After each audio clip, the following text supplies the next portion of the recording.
হজরত উসমান ইবন আফফান ইসলামের ইতিহাসে এক অনন্য মহাপুরুষ। তিনি ছিলেন ইসলামের তৃতীয় খলিফা, আর তার চরিত্রের প্রধান বৈশিষ্ট্য ছিল গভীর লজ্জাশীলতা, নম্রতা, দানশীলতা এবং হৃদয়ের অদ্ভুত কোমলতা। তার জন্ম হয়েছিল মক্কায়, শক্তিশালী কুরাইশ বংশের উমাইয়া বংশে। পিতা ছিলেন আফফান ইবন আবুল আস এবং মাতা ছিলেন আরওয়া বিনতে কুরাইজ। জন্মের সময় মক্কার সমাজে আরবদের বংশগৌরব ছিল অত্যন্ত গুরুত্বপূর্ণ, আর উসমান ইবন আফফানের বংশ উভয় দিক থেকেই ছিল সম্মানিত ও প্রভাবশালী। তবুও তিনি কখনো অহংকার বা বংশীয় গৌরবে মাথা উঁচু করে হাঁটেননি, বরং শৈশব থেকেই তিনি স্বভাবের দিক দিয়ে অত্যন্ত বিনয়ী ও শান্ত ছিলেন। শৈশবে তিনি শিক্ষার প্রতি গভীর মনোযোগী ছিলেন। মক্কায় সে সময় লেখাপড়া সাধারণ ব্যাপার ছিল না, কিন্তু ওসমান ইবন আফফান আরবি ভাষা, কাব্য ও ব্যবসার শিক্ষা অর্জনে আগ্রহী ছিলেন। তার মেধা ছিল তীক্ষ্ণ, আর ভাষা জ্ঞানে তিনি খুব অল্প সময়ের মধ্যেই দক্ষ হয়ে ওঠেন। কুরাইশ বংশ ব্যবসা বাণিজ্যে পারদর্শী ছিল, আর সেই উত্তরাধিকার তিনি ছোটবেলা থেকেই গ্রহণ করেন। বয়স যখন যৌবনের দিকে ধাবিত হচ্ছিল, তখনই তিনি মক্কার অন্যতম সেরা ব্যবসায়ী হিসেবে পরিচিত হয়ে ওঠেন। তার ব্যবসা ছিল সততা, বিশ্বাসযোগ্যতা ও চমৎকার নৈতিকতার উদাহরণ। এজন্য মানুষ তার উপর অগাধ আস্থা রাখত। তিনি কখনো কারোর অধিকার নষ্ট করতেন না, কাউকে ঠকাতেন না, আর নিজের লাভের জন্য অন্যের ক্ষতির পথ বেছে নিতেন না। ওসমান ইবন আফফান সৌন্দর্যের দিক থেকেও ছিলেন অনন্য। তিনি সুদর্শন ছিলেন, মুখমণ্ডলে এক ধরনের প্রশান্তি ছিল, আর লজ্জাশীলতা তার চেহারায় প্রকাশিত হতো। অনেকে বলতেন তিনি যেন ফেরেশতাদের মতো লজ্জাশীল। শৈশবের দিনগুলো থেকেই তার স্বভাব ছিল সংবেদনশীল, মৃদুভাষী এবং অমায়িক। মক্কার কঠোর সমাজেও তিনি অন্যদের কষ্টে কেঁদে ফেলতেন, গরিবদের সাহায্যে এগিয়ে যেতেন, আর দুর্বলদের পাশে দাঁড়াতেন। তার জীবনে বড় পরিবর্তন আসে যখন তিনি প্রথমবার হজরত মুহাম্মদ সাল্লাল্লাহু আলাইহি ওয়াসাল্লামের ডাক সম্পর্কে শুনতে পান। তখন তিনি ছিলেন ব্যবসার কাজে বাইরে, আর মক্কায় ফিরে এসে আশ্চর্য হয়ে দেখেন অনেকেই নতুন এক দাওয়াত আলোচনা করছে। তিনি জানতে পারেন হাশেম বংশের একজন সৎ, বিশ্বস্ত ও সত্যবাদী মানুষ দাবি করছেন তিনি আল্লাহর রসুল, আর মানুষকে এক আল্লাহর ইবাদতের দিকে ডাকছেন। ওসমান ইবন আফফান অবাক হন না, বরং তার হৃদয় সাক্ষ্য দেয় এই দাওয়াত মিথ্যা হতে পারে না, কারণ হজরত মুহাম্মদ সাল্লাল্লাহু আলাইহি ওয়াসাল্লামের চরিত্র, সততা ও সত্যবাদিতা তিনি বহু আগেই প্রত্যক্ষ করেছেন। একদিন তিনি নিজের ঘনিষ্ঠ বন্ধু আবু বকর ইবন আবুল আকাফার সঙ্গে বসেছিলেন। আবু বকর তাকে নতুন দাওয়াতের কথা পুনরায় শোনান এবং বলেন সত্যকে গ্রহণ করতে সাহস লাগে, আর সত্য গ্রহণ করলে আল্লাহ মানুষকে মর্যাদা দেন। ওসমান ইবন আফফান তার কথা শুনে গভীর চিন্তায় পড়ে যান। তার হৃদয় সত্যকে অনুভব করছিল, আর তার আত্মার নতুন আলোয় আলোলিত হচ্ছিল। কিছুক্ষণ নীরব থাকার পর তিনি বললেন, আমি সাক্ষ্য দিচ্ছি আল্লাহ ছাড়া কোনো উপাস্য নেই, এবং আমি সাক্ষ্য দিচ্ছি যে হজরত মুহাম্মদ সাল্লাল্লাহু আলাইহি ওয়াসাল্লাম আল্লাহর রসুল। এই উচ্চারণের মাধ্যমেই শুরু হয় তার নতুন জীবন, একটি জীবনের যাত্রা যা ইসলামের ইতিহাসে চির অমর হয়ে থাকবে। ইসলাম গ্রহণের পর হজরত উসমান ইবনে আফফানের জীবন যেন নতুন আলোয় উদ্ভাসিত হয়ে উঠল।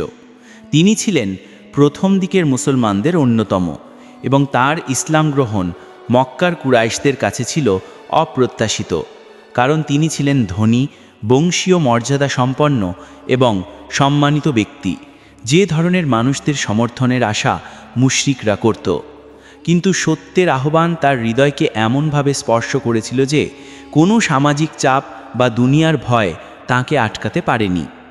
ইসলাম গ্রহণের পর তিনি যখন হজরত মুহাম্মদ সাল্লাল্লাহু আলাইহি ওয়াসাল্লামের নিকট যান, তখন রাসূলুল্লাহ তাকে অত্যন্ত স্নেহ ভরে স্বাগত জানান। তার লজ্জাশীলতা, কোমলতা এবং সত্যকে গ্রহণের আন্তরিকতা দেখে রাসূলুল্লাহ বলেন, উসমান ইবনে আফফান এমন মানুষ যার হৃদয় আল্লাহর নূরে আলোকিত। খুব অল্প সময়ের মধ্যেই তিনি মুসলিম সমাজের কাছে প্রিয় হয়ে ওঠেন তার নম্রতা ও দানশীলতার কারণে। কিন্তু মক্কার সমাজ মুসলমানদের বিরুদ্ধে তখন চরম প্রতিকূল।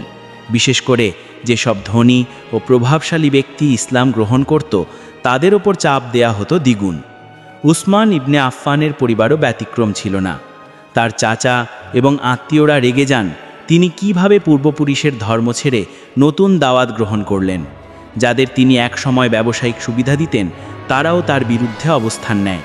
পরিবার তাকে বিভিন্নভাবে প্রলোভন দেখায়, বংশীয় মর্যাদা, সম্পদ, প্রভাব, সমাজে উচ্চ আসন, কিন্তু তিনি কখনো দ্বিধাগ্রস্ত হননি। একদিন তাকে বলা হয়েছিল, তুমি যদি এই নতুন ধর্ম ত্যাগ করো, আমরা তোমাকে মক্কার সবচেয়ে ধনী মানুষ বানিয়ে দেব। উত্তরে তিনি শান্ত স্বরে বলেন, দুনিয়ার সমস্ত সম্পদও আমাকে সত্য থেকে ফেরাতে পারবে না। এদিকে মক্কার অত্যাচার বাড়তে থাকে, মুসলমানরা নির্যাতিত হচ্ছিল দিন দিন। তখন হজরত মুহাম্মদ সাল্লাল্লাহু আলাইহি ওয়াসাল্লাম কিছু সাহাবীকে আবিসুনিয়ায় হিজরতের পরামর্শ দেন। হজরত উসমান ইবনে আফফান ছিলেন তাদের মধ্যে অন্যতম। তার সঙ্গে ছিলেন তার স্ত্রী রুখাইয়া বিনতে মুহাম্মদ সাল্লাল্লাহু আলাইহি ওয়াসাল্লাম, রাসূলুল্লাহের কন্যা। রুখাইয়ার সঙ্গে বিবাহ ছিল উসমানের জীবনের অন্যতম সৌভাগ্যের অধ্যায়। রাসূলুল্লাহ একদিন বলেছিলেন, উসমান ইবনে আফফান সবচেয়ে লজ্জাশীল মানুষদের একজন, আর রুখাইয়া তার জন্যই যথোপযুক্ত সঙ্গিনী।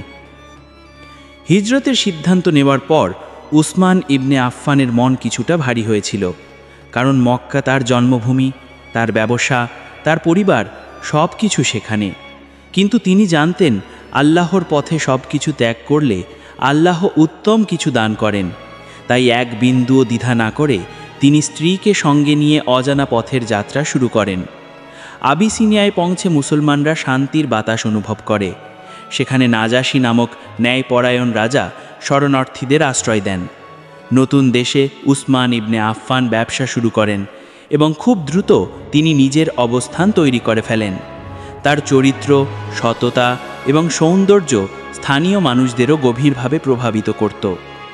আবিসিনিয়ায় অবস্থানের সময় বহু নতুন চ্যালেঞ্জ আসে, কিন্তু তিনি দৃঢ়তা ও ধৈর্য নিয়ে সব সামাল দেন। তিনি স্ত্রী রুখাইয়া বিনতে মুহাম্মদ সাল্লাল্লাহু আলাইহি ওয়াসাল্লামকে অত্যন্ত ভালোবাসতেন, আর তার প্রতি দায়িত্বশীলতা ছিল অনন্য। আবিসিনিয়ায় তাদের সংসার জীবনে শান্তি ও প্রশান্তি ছিল। দুর্ভোগের মাঝেও তারা পরস্পরকে শক্তি জুগিয়েছেন। এই সময়ের জীবন ছিল ধৈর্য, ত্যাগ ও বিশ্বাসের শিক্ষা, যা পরবর্তীতে তার খিলাফতকালে গভীর প্রভাব ফেলেছিল। আবিসিনিয়ায় অবস্থানকালে হজরত উসমান ইবনে আফফান এবং তার স্ত্রী রুখাইয়া বিনতে মুহাম্মদ সাল্লাল্লাহু আলাইহি ওয়াসাল্লামের জীবন ছিল তুলনামূলক শান্ত। সেখানে মক্কার অত্যাচার ছিল না, ভয়ের পরিবেশ ছিল না, আর নাজাশীর ন্যায়পরায়ণ শাসন মুসলমানদের জন্য ছিল আশ্রয়ের ছায়া। কিন্তু বিদেশের মাটিতে থাকার কষ্ট, নিজের মাতৃভূমির আকর্ষণ এবং প্রিয় নবীর সান্নিধ্য থেকে দূরে থাকার ব্যথা তাদের হৃদয়ে সবসময়ই অনুভূত হতো। উসমান ইবনে আফফান প্রায়ই বলতেন, এই শান্তি থাকলেও হৃদয় পূর্ণতা পায় না, কারণ প্রিয় রাসূলুল্লাহ আমাদের কাছে নেই। এমনই দিনগুলোতে মক্কা থেকে একটি খবর ছড়িয়ে পড়ে, নাকি কুরাইশরা ইসলাম গ্রহণ করতে শুরু করেছে এবং মক্কায় পরিস্থিতি বদলে গেছে। এই খবর শুনে অনেক মুসলমানের হৃদয়ে আশায় ভরে ওঠে। উসমান ইবনে আফফানও আনন্দে ভরে ওঠেন এবং মদিনায় ফিরে যাওয়ার প্রস্তুতি নেন। কিন্তু পরে জানা যায় খবরটি গুজব ছিল, মক্কার পরিস্থিতি আরও কঠিন হয়ে উঠেছে। তবুও কিছু সহচরদের সঙ্গে তিনি মক্কায় ফিরে আসেন, কারণ সত্য জানার আকাঙ্ক্ষা তাদের আকৃষ্ট করেছিল। মক্কায় ফিরে তারা বুঝতে পারেন অত্যাচার আগের চেয়েও ভয়াবহ। মুসলমানরা নির্যাতিত হচ্ছিল, ঘরবাড়ি ছাড়তে বাধ্য হচ্ছিল, এবং আল্লাহর পথে দৃঢ় থাকা ছিল সত্যিকার অর্থেই এক ধরনের সংগ্রাম। উসমান ইবনে আফফান অত্যাচার সহ্য করেও ধৈর্য ধরে থাকেন এবং মুসলমানদের পাশে থাকেন।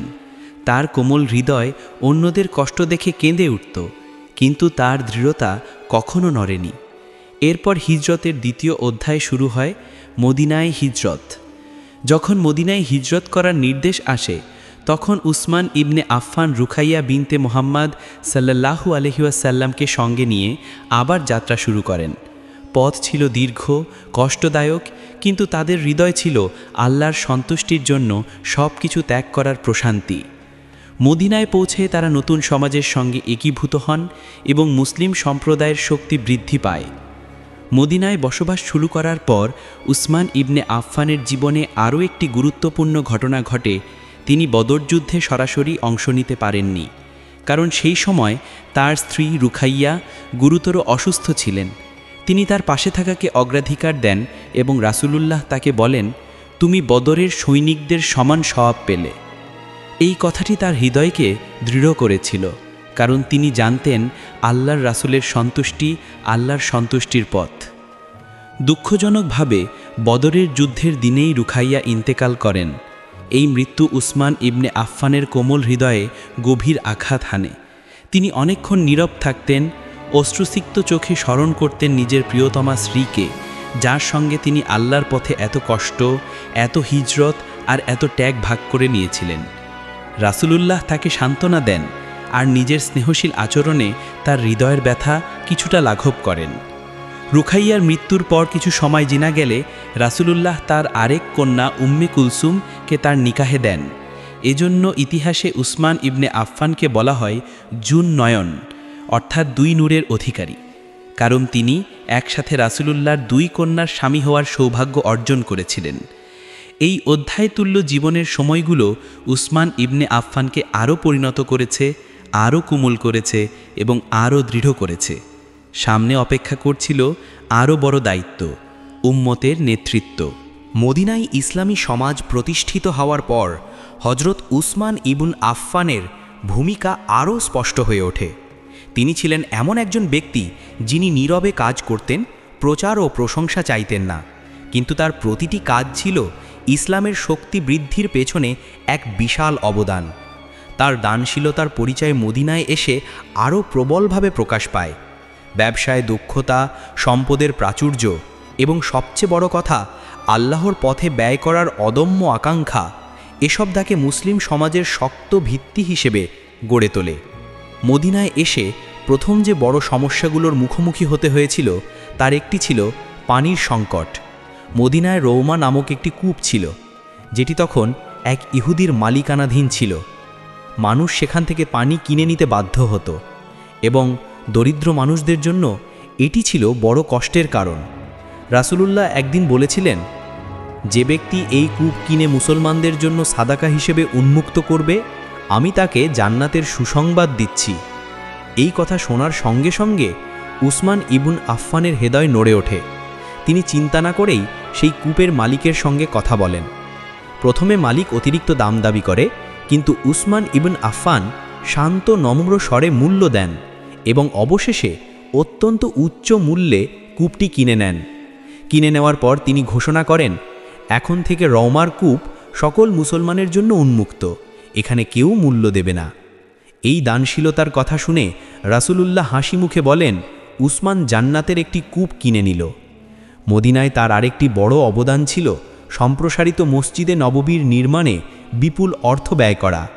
মসজিদে নববী যখন মুসলমানদের সংখ্যা বৃদ্ধির কারণে ছোট হয়ে যাচ্ছিল, তখন তারাই প্রথম এগিয়ে আসেন নিজের জমি এবং অর্থ ব্যয় করার জন্য।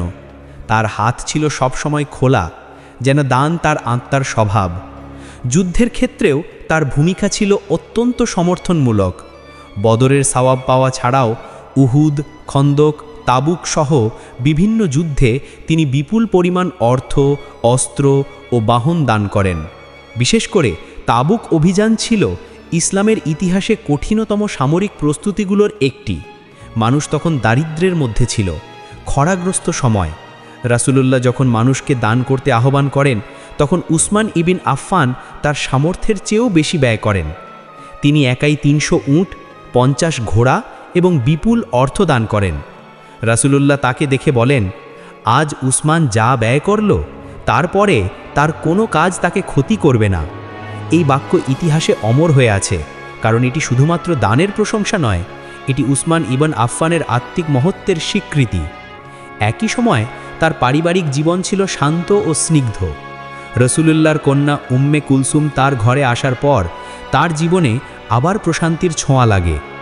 উম্মে কুলসুম ছিলেন স্নেহশীল ও নম্র, এবং উসমান ইবন আফফানের পরিমিত লজ্জাশীল চরিত্রের সঙ্গে তার মিল ছিল অনেক। কিন্তু এই সুখ দীর্ঘস্থায়ী হয়নি। উম্মে কুলসুমও অল্প কিছু দিনের মধ্যেই ইন্তেকাল করেন। এই মৃত্যু উসমানের হৃদয়ে নতুন করে ব্যথা সৃষ্টি করে। রাসূলুল্লাহ তার মৃত্যুতে অশ্রু বিসর্জন দেন এবং বলেন, আজ আমি আমার 2 উজ্জ্বল নূরের একজনকে হারালাম। এই সময় উসমান ইবন আফফানের হৃদয়ে আরও কোমল হয়, তার ইবাদত আরও গভীর হয় আর দানশীলতা আরও বেশি বিস্তৃত হয়। সামনে অপেক্ষা করছিল এমন এক পথ যা তাকে ইসলামের তৃতীয় খলিফা হিসেবে ইতিহাসের কেন্দ্রবিন্দুতে দাঁড় করাবে। সময়ের প্রবাহে মদিনার সমাজ শক্তিশালী হতে থাকে, ইসলামের পরিধি বাড়তে থাকে এবং বিভিন্ন গোত্র ইসলাম গ্রহণ করতে থাকে। হজরত উসমান ইবন আফফান এই পুরো যুগের একজন নীরব, লাজুক কিন্তু অত্যন্ত প্রভাবশালী অংশ ছিলেন। তিনি কখনো নিজের পরিচয় প্রচার করতে চাইলেন না, বরং সবসময় পর্দার আড়ালে থেকেই উম্মতের জন্য কাজ করতেন। রাসূলুল্লাহ তার এই লজ্জাশীলতা ও ঈমানী গভীরতাকে অত্যন্ত ভালোবাসতেন।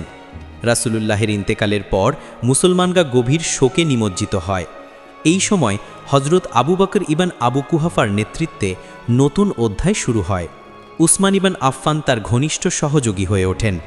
আবু বকর ইবন আবু কুহাফার সময় কোরআন সংকলনের সিদ্ধান্ত যখন গ্রহণ করা হয়, তখন এই কাজের অন্যতম গুরুত্বপূর্ণ সদস্য ছিলেন উসমান ইবন আফফান।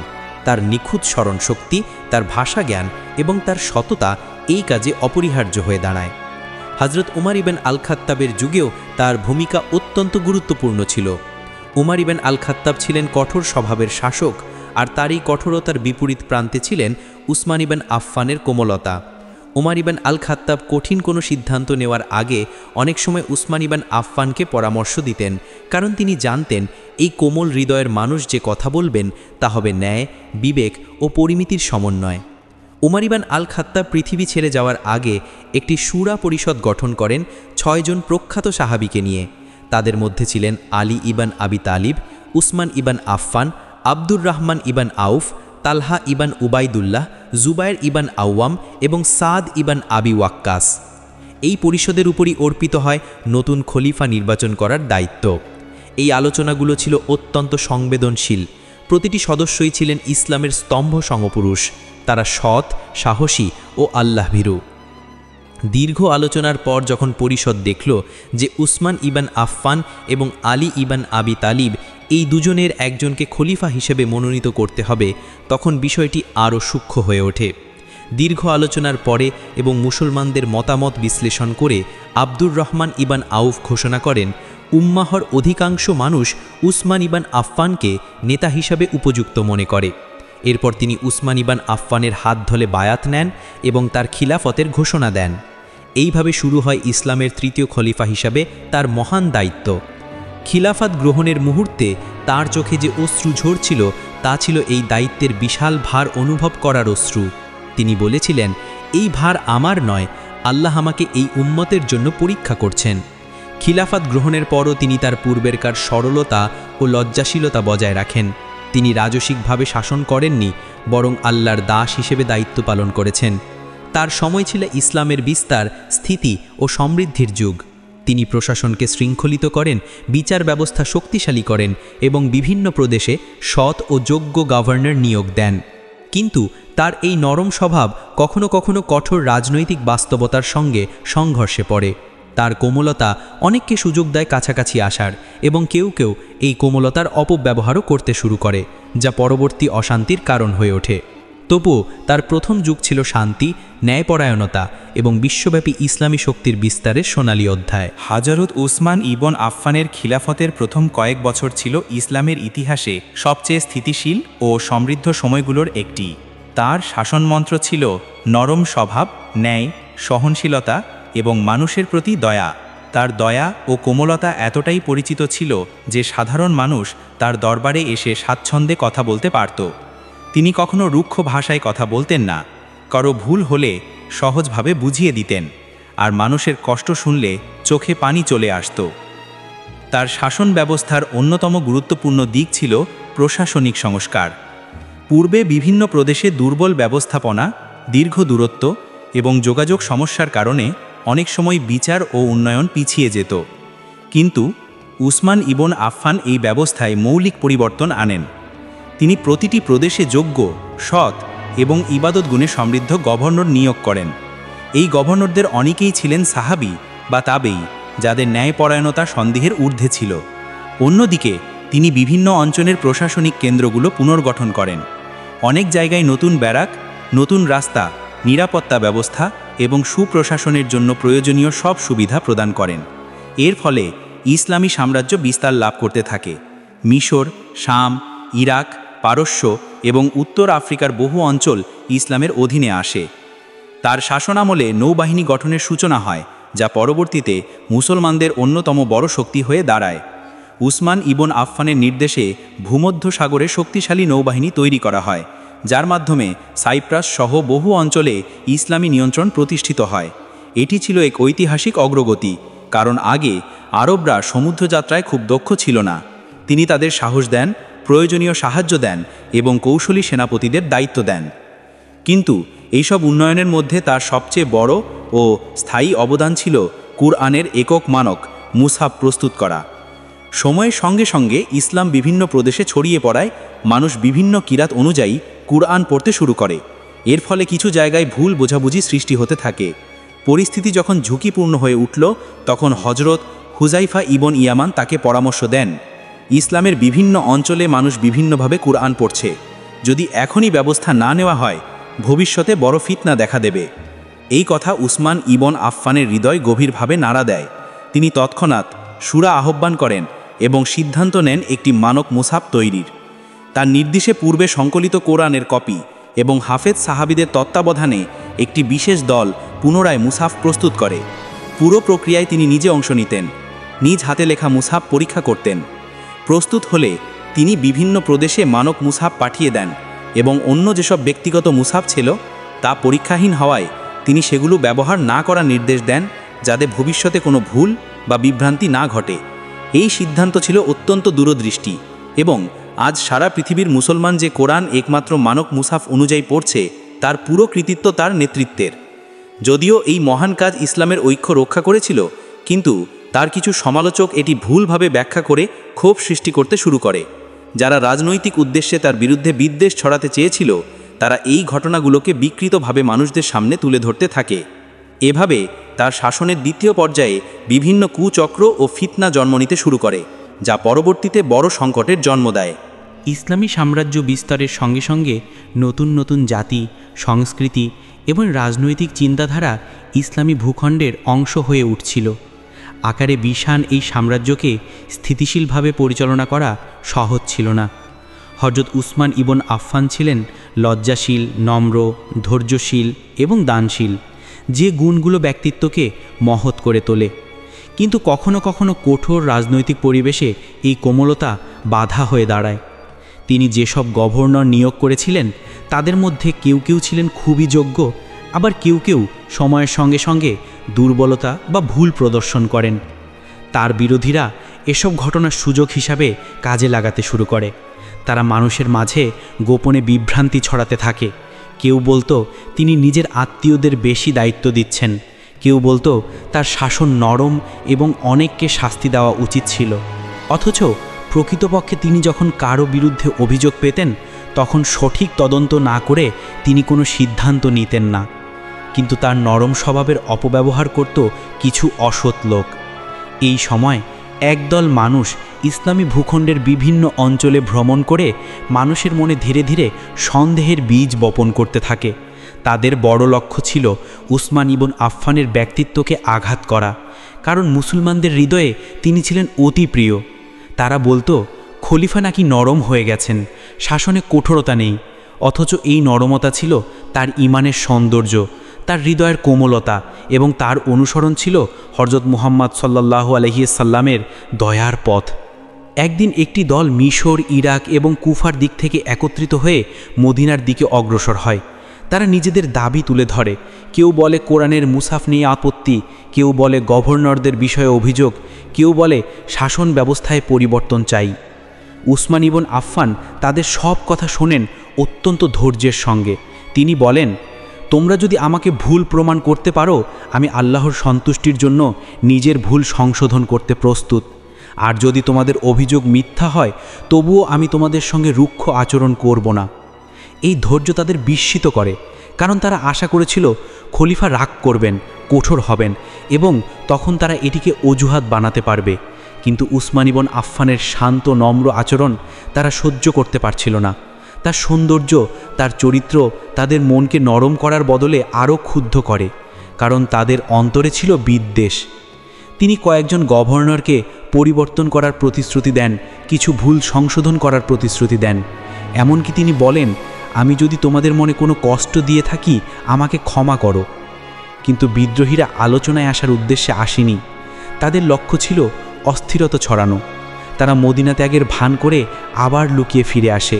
এবার তাদের উদ্দেশ্য ছিল আরও ভয়াবহ। এদিকে মদিনার সাধারণ মানুষ উসমান ইবন আফফানের প্রতি গভীরভাবে অনুগত ছিল। কেউই তার বিরুদ্ধে যেতে চায়নি। সাহাবীদের অনেকেই তাকে রক্ষা করতে চেয়েছিলেন। তারা বলেছিলেন, আমরা তোমার অনুমতি পেলেই অস্ত্র হাতে দাঁড়িয়ে যাব। কিন্তু উসমান ইবন আফফান কঠিন স্বরে বলেছিলেন, আমি রক্তপাত চাই না, আমার কারণে যেন একটি প্রাণও না ঝরে। তারপর তিনি কোরআন সামনে রেখে বললেন, যে ঘরে কোরআন পড়া হচ্ছে সেই ঘরকে আল্লাহ রক্তে রঞ্জিত হতে দেন না। এভাবে তিনি যুদ্ধ নিষিদ্ধ করলেন, আর তার কোমলতা পরিণত হলো তার নিজের জীবনের সবচেয়ে বড় পরীক্ষা হিসাবে। এখন সামনে অপেক্ষা করছিল তার জীবনের শেষ এবং সবচেয়ে কঠিন অধ্যায়। হজরত উসমান ইবনে আফফান ছিলেন এমন একজন শাসক যিনি ক্ষমতা ও মর্যাদাকে কখনোই নিজের জন্য ব্যবহার করেননি। তার শাসনমালার মধ্যম সময় ছিল ইসলামের বিস্ময়কর বিকাশ, কিন্তু একই সঙ্গে ছিল নতুন কিছু সামাজিক পরিবর্তন যা ধীরে ধীরে বিদ্রোহীদের জন্ম দিতে শুরু করে। হজরত উসমান ইবনে আফফান নরম স্বভাবের শাসক ছিলেন। তিনি কঠোরতা ব্যবহার করতে চাইতেন না।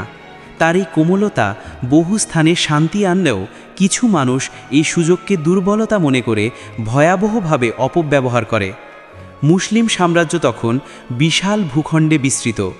মিশর, কুফা, বসরা, শাম প্রত্যেক জায়গায় নতুন নতুন মানুষ ইসলাম গ্রহণ করছে, নতুন প্রশাসনিক ব্যবস্থা গড়ে উঠছে। এত বড় একটি সাম্রাজ্য পরিচালনার জন্য যে ধরনের কঠোর নজরদারি প্রয়োজন তা হজরত উসমান ইবনে আফফান দয়া ও নম্রতার কারণে কখনো কখনো প্রয়োগ করতেন না। তিনি মানুষকে সময় দিতেন, ভুল করলে সুযোগ দিতেন, কিন্তু দুনিয়া সবসময় ভালোকে মূল্যায়ন করে না। একদল লোক, যাদের মধ্যে ইহুদি ষড়যন্ত্রকারী আবদুল্লাহ ইবেন সাবা ছিল প্রধান, গোপনে বিভিন্ন প্রদেশে গুজব ছড়াতে শুরু করে। তারা বলতো যে হজরত উসমান ইবনে আফফান নাকি আত্মীয়দের বেশি গুরুত্ব দেন, প্রশাসনের পরিবর্তন নাকি পক্ষপাতিত্বের ফল। অথচ বাস্তবে তার নিয়োগগুলো ছিল রাষ্ট্র পরিচালনার প্রয়োজন, কিন্তু মানুষকে উত্তেজিত করতে সত্যকে বিকৃত করে পরিবেশন করাই ছিল তাদের উদ্দেশ্য। এই সময়কে ঘিরে মুসলিম সাম্রাজ্যে অভ্যন্তরীণ অস্থিরতা শুরু হয়। মালিকানাধীন বিশাল ভূখণ্ডে বিপুল অর্থ আসতে থাকে।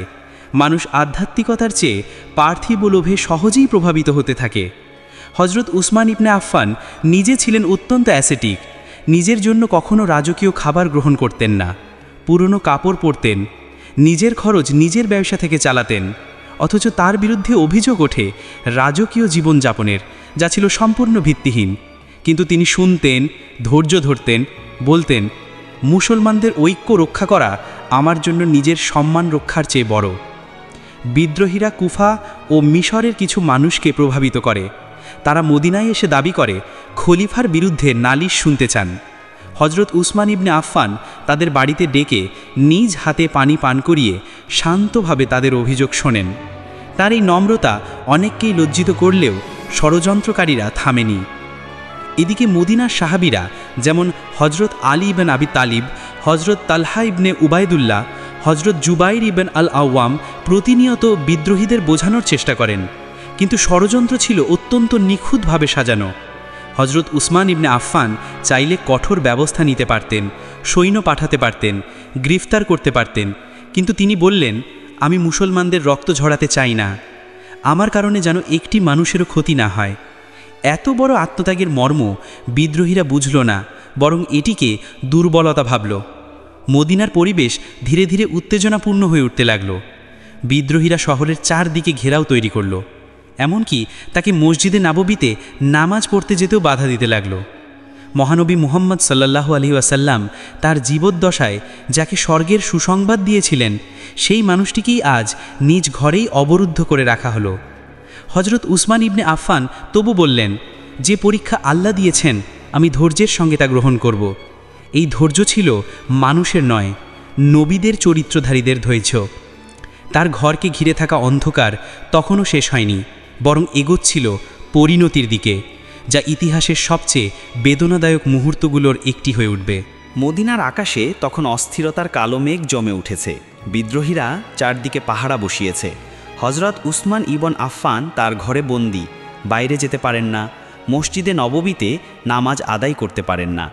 অথচ তিনি ছিলেন সেই মানুষ যিনি প্রথমবার মসজিদের সম্প্রসারণের জন্য বিপুল অর্থ দান করেছিলেন।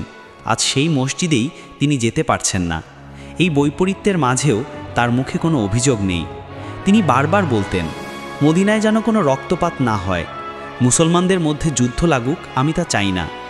বিদ্রোহীরা যখন তার ঘরে পানি প্রবেশে বাধা দেয়, তখন তার স্ত্রী নাইলা বিনতে ফারাফিসা উদ্বিগ্ন হয়ে পড়েন। রোদে শুকিয়ে যাওয়া মদিনার বাতাসে পানির অভাব অত্যন্ত কষ্টকর। কিন্তু হজরত উসমান ইবন আফফান তার স্ত্রীকে সান্ত্বনা দিয়ে বললেন, আল্লাহ প্রত্যেক কঠিন অবস্থার সঙ্গেই সহজতাও রেখেছেন, আমরা ধৈর্য ধরব। মদিনার সাহাবীরা গভীর ব্যথায় ভুগছিলেন। হজরত আলী ইবন আবি তালিব বিদ্রোহীদের বারবার বলেছিলেন, তোমরা যা করছো তা অন্যায়। হজরত উসমান ইবন আফফান মহানবী মুহাম্মদ সাল্লাল্লাহু আলাইহি ওয়াসাল্লামের জামাতা, তার প্রতি হাত তোলা মানে ইসলামের প্রতি হাত তোলা। কিন্তু বিদ্রোহীরা তার কথা শোনেনি। হজরত তালহা ইবন উবাইদুল্লাহ এবং হজরত জুবাইর ইবন আল আওয়ামও বিদ্রোহীদের বোঝানোর চেষ্টা করেন। অথচ ষড়যন্ত্র এতটাই ঘনীভূত ছিল যে সত্য শুনতে কেউ রাজি নয়। এদিকে হজরত উসমান ইবন আফফানের ঘর ৪৮ দিনেরও বেশি অবরুদ্ধ থাকে। সাহাবীরা তার কাছে খাবার পাঠাতে চাইলে বিদ্রোহীরা বাধা দেয়।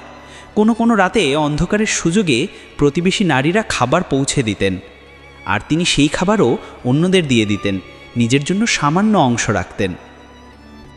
ধীরে ধীরে বিদ্রোহীরা আরও উগ্র হয়ে ওঠে। তাদের উদ্দেশ্য ছিল শুধু নিন্দা নয়, খলিফাকে হত্যার ষড়যন্ত্র। অথচ হজরত উসমান ইবন আফফান চাইলে ইয়ামেন ও শামের শক্তিশালী সৈন্যবাহিনীকে ডেকে আনতে পারতেন। মারওয়ান ইবন হাকাম সহ অনেকেই তাকে পরামর্শ দেন, কিন্তু তিনি প্রত্যাখ্যান করেন। আমার কারণে যদি একটি মুসলমানেরও জীবন যায়, তবে আমি কিভাবে আল্লাহর সামনে দাঁড়াবো? আমার মৃত্যু যদি শান্তি আনে, তবে আমি তা মেনে নিতে প্রস্তুত। এই কথা শুনে সবাই স্তব্ধ হয়ে গিয়েছিল। ঘরের অবরোধ চলাকালীন এক রাতে নাইলা বিনতে ফারাফিসা স্বামীর সামনে কোরআন শরীফ খুলে দেখেন হজরত উসমান ইবন আফফানের চোখে জল। তিনি বললেন, আজ আমার প্রভু আমাকে জানিয়ে দিয়েছেন যে আমার রক্তই কোরআনের উপর ঝরবে। নাইলা কেঁদে ফেললেন, কিন্তু তিনি তাকে শান্ত করলেন। শোক করো না, আমি শহীদ হতে চলেছি, আর শহীদের জন্য আল্লাহর বিশেষ প্রতিদান রয়েছে। পরের দিন বিদ্রোহীরা যুক্তিহীন অজুহাতে ঘরে প্রবেশের চেষ্টা করতে থাকে। মদিনার তরুণ সাহাবীরা ঘর রক্ষায় এগিয়ে আসতে চাইলেও তিনি কঠোরভাবে নিষেধ করেন। তোমরা চলে যাও, তোমাদের কারো কারণে যেন রক্ত ঝরে না। আমি চাই না আমার মৃত্যুতে মুসলমানদের ভেতর যুদ্ধ লাগুক। এক মুহূর্তের জন্য তিনি নিজেকে রক্ষা করার ব্যবস্থা নিলেন না, কিন্তু অন্যের জন্য সব রকম নিরাপত্তারই ব্যবস্থা করলেন। এ ছিল এমন এক আত্মত্যাগ যা মানুষের নয়, বরং আসমানি চরিত্রের পরিচয়। ঘরের দরজা ভাঙার শব্দ যখন আকাশে ধ্বনিত হচ্ছিল, তখন হজরত উসমান ইবন আফফান শান্তভাবে কোরআন তিলাওয়াত করছিলেন, তার মুখে প্রশান্তির আলো। যেন তিনি জানতেন এটাই তার শেষ সকাল, আর এ সকাল পৃথিবীর নয়, জান্নাতের দিকে নেওয়া পথের সূচনা। সূর্যের আলো যখন মদিনার ঘরবাড়ির মাঝে নরমভাবে ছড়িয়ে পড়ছে, তখন হজরত উসমান ইবনে আফফান তার ঘরে বসেছিলেন কোরআন শরীফ সামনে নিয়ে। বাইরে বিদ্রোহীদের চিৎকার, লাঠির শব্দ, ঘরের দরজায় আঘাত সব কিছুই স্পষ্ট শোনা যাচ্ছিল। কিন্তু তার হৃদয় ছিল সম্পূর্ণ স্থির, যেন তিনি এই দুনিয়ার কোলাহল থেকে অনেক দূরে চলে গেছেন। কুরআনের পৃষ্ঠাগুলো আলোর মতো উজ্জ্বল হয়ে উঠেছিল তার সামনে। ঠিক সেই সময় নাইলা বিনতে ফারাফিসা তার কাছে এসে দাঁড়ালেন, চোখে অশ্রু, মুখে ভীতি। তিনি বললেন, আপনি দরজা বন্ধ করে রাখুন, আমি কাউকে ঢুকতে দেব না। হজরত উসমান ইবনে আফফান নরম কণ্ঠে উত্তর দিলেন, তুমি এখান থেকে সরে যাও নাইলা, আমি চাই না তোমার কোনো ক্ষতি হোক। আল্লাহর কিতাব আমার সামনে, এই অবস্থায় আমি কখনো কারো সঙ্গে যুদ্ধ করব না। হঠাৎ দরজা ভেঙে কয়েকজন বিদ্রোহী ঘরে ঢুকে পড়ল। তাদের চোখে ছিল ঘৃণা, মুখে ছিল বিদ্বেষের আগুন। অথচ যে মানুষটিকে তারা আঘাত করতে এগিয়ে এসেছে, তিনি ছিলেন সেই ব্যক্তি যিনি ইসলামের জন্য নিজের সম্পদ ঢেলে দিয়েছেন, যে ব্যক্তির দানেই বহু যুদ্ধ বিজয় হয়েছে, যে দুবার ছিলেন মহানবী মুহাম্মদ সাল্লাল্লাহু আলাইহি ওয়াসাল্লামের জামাতা। তবুও আজ তার বিরুদ্ধে হাত তুলতে তারা বিন্দুমাত্র দ্বিধা করল না। হজরত উসমান ইবনে আফফান তখন সূরা বাকারা তিলাওয়াত করছিলেন। তার কণ্ঠে প্রশান্তি, মুখে আলোকিত এক হাসি। বিদ্রোহীদের একজন হঠাৎ ঝাঁপিয়ে পড়ে আঘাত করল। কুরআনের পবিত্র পৃষ্ঠার ওপর রক্তের বিন্দু পড়ল। যে আয়াতের ওপর রক্ত পড়েছিল তা ছিল, আল্লাহ তোমাকে যথেষ্ট। নাইলা চিৎকার করে স্বামীকে বাঁচাতে এগিয়ে এলে এক বিদ্রোহী তার আঙুল কেটে ফেলল। তার রক্ত মেঝেতে ঝরে পড়তে লাগল। কিন্তু এই নিষ্ঠুরতার মাঝেও হযরত উসমান ইবনে আফফান শান্তভাবে তাকিয়ে রইলেন, যেন তিনি তাদের জন্য দোয়া করছিলেন, হে আল্লাহ, এরা জানে না তারা কি করছে। কয়েক মুহূর্তের মধ্যেই পবিত্র শহর মদিনার ইতিহাস সবচেয়ে বেদনাদায়ক দৃশ্যের সাক্ষী হল। হযরত উসমান ইবনে আফফান তার কুরআনের উপর ঝুঁকে শেষ নিঃশ্বাস ছাড়লেন। তার মুখে ছিল এক অপূর্ব প্রশান্তি, যেন তিনি পৃথিবীর সব কষ্ট থেকে মুক্ত হয়ে জান্নাতের দরজায় পৌঁছে গেছেন। বিদ্রোহীরা চলে যাওয়ার পর সাহাবীরা ছুটে আসেন। হযরত আলী ইবনে আবি তালিব তার দেহ দেখে অশ্রু ধরে রাখতে পারেননি। তিনি বললেন, হে উসমান, তুমি আমাদের জন্য যে ধৈর্য দেখালে, সে ধৈর্য কেবল আল্লাহই তোমাকে দিতে পারেন। হযরত তালহা ইবনে উবাইদুল্লাহ, হযরত জুবায়ের ইবনে আল আওয়াম, আবু হুরায়রা, আবদুল্লাহ ইবনে উমর সহ বহু সাহাবী তার লাশ দেখে ভেঙে পড়েন। পুরো মদিনা কেঁপে উঠেছিল শোকে। মহানবী মুহাম্মদ সাল্লাল্লাহু আলাইহি ওয়াসাল্লাম যাকে জীবিত অবস্থায় জান্নাতের সুসংবাদ দিয়েছিলেন, সেই প্রিয়তম সাহাবী আজ শহীদ হয়ে মদিনার বুকে শায়িত। রাতের অন্ধকারে যাতে কোনো বিশৃঙ্খলা সৃষ্টি না হয়, সাহাবীরা তাকে জান্নাতুল বাকির পাশে অত্যন্ত সম্মানের সঙ্গে দাফন করেন। তার দাফনে অংশ নেওয়া প্রত্যেক মানুষ অনুভব করেন তারা এমন একজন ফেরেশতা সদৃশ্য মানুষের জানাজায় অংশ নিচ্ছেন, যিনি দুনিয়ায় ছিলেন লজ্জাশীলতায় অতুলনীয়, দানে অনন্য আর ধৈর্যে চূড়ান্ত উদাহরণ। হযরত উসমান ইবনে আফফানের শাহাদাত শুধু একজন খলিফার মৃত্যু ছিল না, এটি ছিল একটা যুগের সমাপ্তি। তার রক্তে ভিজে ওঠা কুরআনের পাতা আজও ইতিহাসকে স্মরণ করিয়ে দেয়, যে মানুষ আল্লাহর পথে নিজেকে বিলিয়ে দেয় তাকে পৃথিবী হত্যা করতে পারে, কিন্তু তার আলো নিভাতে পারে না। আজকের এই হাদিসের আলোকে হযরত উসমান ইবনে আফফান ইসলামের তৃতীয় খলিফা এর জীবনী সত্যিই অত্যন্ত অনুপ্রেরণামূলক। তার ঈমান, সততা ও সাহস আমাদের জন্য এক অসাধারণ শিক্ষণীয় উদাহরণ। আশা করি আপনাদেরও ভালো লেগেছে। যদি এই ভিডিওটি ভালো লেগে থাকে তাহলে অবশ্যই লাইক দিন, কমেন্ট করুন এবং চ্যানেলটি সাবস্ক্রাইব করতে ভুলবেন না। দেখা হচ্ছে নেক্সট ভিডিওতে। আল্লাহ হাফেজ।